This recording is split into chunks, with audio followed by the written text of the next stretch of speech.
Welcome to another exciting episode of Musa N Show. Here is what we have today. Sanibonani, izolo ngifake ivideo la ebine-statement se-EFF kwayi-statement se-DA kwayi-statement somkhonto wesizwe lapho bebethi khona uPresident uRamaphosa akasuspende uMinister uChaveni. Bazokhumbula abayibonile leyo video. Ngwafundile ama-statement ngafunda ukuthi bathini lama-political parties baze bachaza futhi i-EFF ichaza kahle ukuthi kuqale nini wayiphethe nini investigation yakhona ithathe 4 years noma bekhalile ukuthi ukuthatha 4 years kwe-investigation kuveza ngokusobala ukuthi umthetho makufuneka usebenze kulabantu abanezikhundla ezinkulu lapha eParliament uhamba kancane. Yingakho kuthathe 4 years kumanje the noma ama-Hawks eseqedile uku-investigator indaba yakhona ihleli ku-NPA namanje iyona ezodecide ukuthi iyamprosecutor noma yimprosecute isinqumo sayo base bethi kunobungozi ukuthi abe khona lapha ngoba uphethe i-intelligence kodwa ke namuhla ngithola ivideo ngiyibukile ivideo yonke ephelele kodwa le clip le ingidlulile angazi kanjani kodwa namhlanje ngizithele phe kwe-clip ekhuluma something interesting.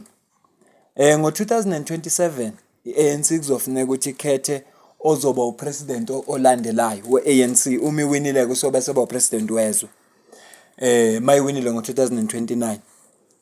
Kusho ukuthi ke ekukhulumeni kwabo uMbalulu ke wayiphatha njengoba bekhuluma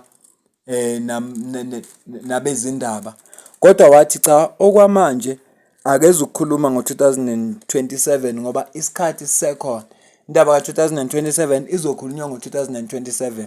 uDr Sizwe Mpofu kwi-podcast yakhe SMWX bekano Rob Hessoff bakhulume into eziningi kakhulu ungayibheka nje video khona ukuningi ongakufunda futhi bakhuluma into eziningi kakhulu kodwa into eveze uRob ukuthi uRamaphosa unohlelo lokuthi uma yena ephuma esihlalweni sokuba upresident umuntu ozoba isuccessor yakhe ufisa kuba owesifazane.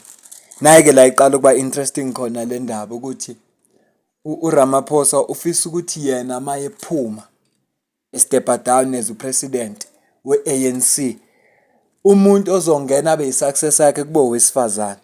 Ngaphandle nje ukuthi ngilanda into eziningi ngicela ukudlalela nansi clip kaRob esho ekhuluma yona lelo daba nokuthi uze ukuthi ubani lo wesifazana afisa ukuthi kube nguye lo ozoba isuccessor yakhe.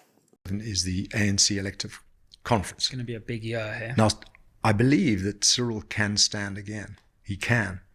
Did you know that? Yeah, he can. Yeah, he can. Yeah, But as ANC president. yes, Yeah, correct. Yeah.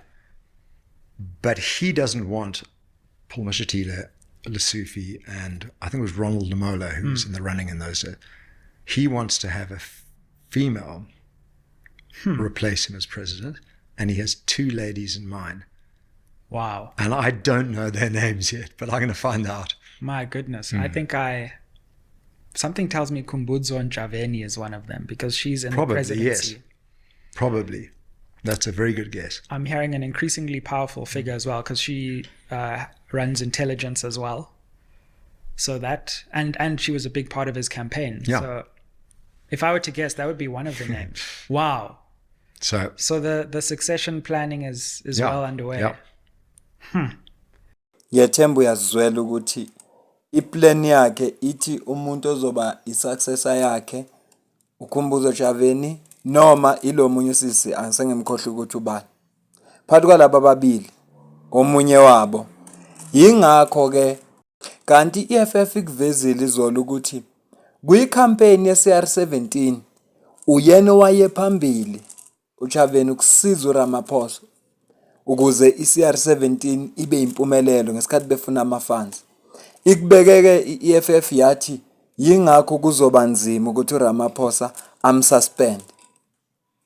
Hayi angazi shongo lutho mina angishongo lutho nje ngicela ukuzwa ukuthi wena ubona kanjani ngabe iEFF iqinisile ngokubuka kwakho ngabe istatement eshow i-EFF esithi uPresident Cyril Ramaphosa akamsuspendi lo sisi ngoba kumngane wakhe efuna naye ukumenzela ifavor njengoba naye wamenzela ifavor ngomraisela ama-funds ngesikhathi se-CR17.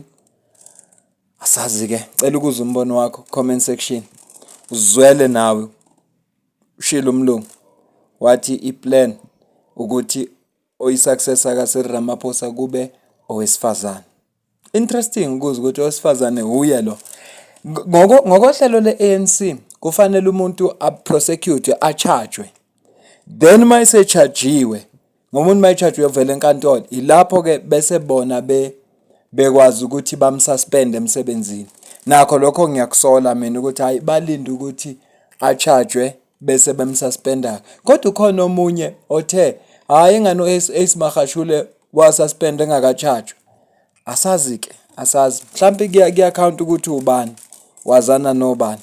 Kodwa ngicela ukuza umbono wakho.